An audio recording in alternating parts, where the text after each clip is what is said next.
सभी को एक बार अपना नमस्ते। आज हम 11th के यूनिट्स एंड डायमेंशन चैप्टर में एक इम्पोर्टेंट टॉपिक ग्रेविटेशनल कांस्टेंट जी का यूनिट और डायमेंशंस निकाल रहे हैं। बहुत इम्पोर्टेंट एकेडमिक एग्जामिनेशन और कॉम्पिटिटिव दोनों के लिए आप इसे बार बार देखने का प्रयास करेंगे, सॉल्यूशन बनाते हैं। आप जानते हो F बराबर G m1 m2 by R square होता है। By Newton's laws of gravitation से, जिसको 9th क्लास में ही पढ़ लिए हो, फिर भी एक बार पुटअप किए हैं। आप इससे G का वैल्यू निकाल सकते हो। G equal to F R square m1 m2। आप जानते हो F फोर्स को दिखाता है। फोर्स का SI यूनिट न्यूटन हो गया। ये R डिस्टेंस है m1 और m2 के बीच में, तो मीटर स्क्वायर हो गया। इसका kg हो गया, m1 का m2 का kg हो गया, equal to newton metre square by kg square equal to newton metre square पर kg स्क्वायर।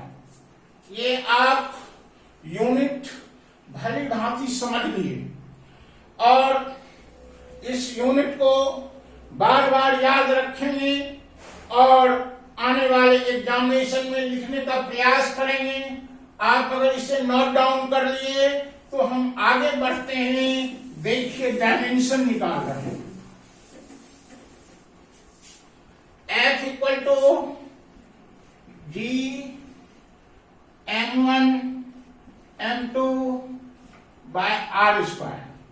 इससे G इक्वल टू आप कर सकते हो F R square by m1 m2।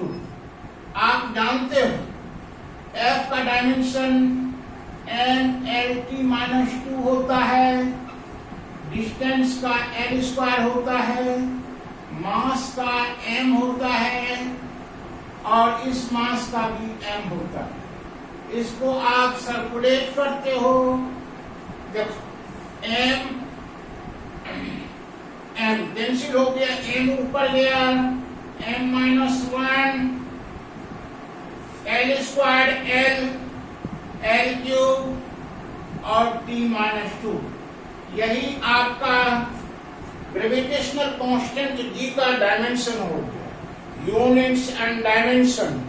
अगर आप पॉलिटेक्निक का एग्जाम देते हो, अगर आप IIT में हो, अगर आप 11th क्लास में फिजिक्स पढ़ रहे हो, अगर आप एयरफोर्स का एग्जाम देते हो, अगर आप NDA का एग्जाम देते हो, इस units and dimension gravitational constant से रिलेटेड सवाल निश्चित पूछे जाते हैं। गो ग्रीन, जय भारत।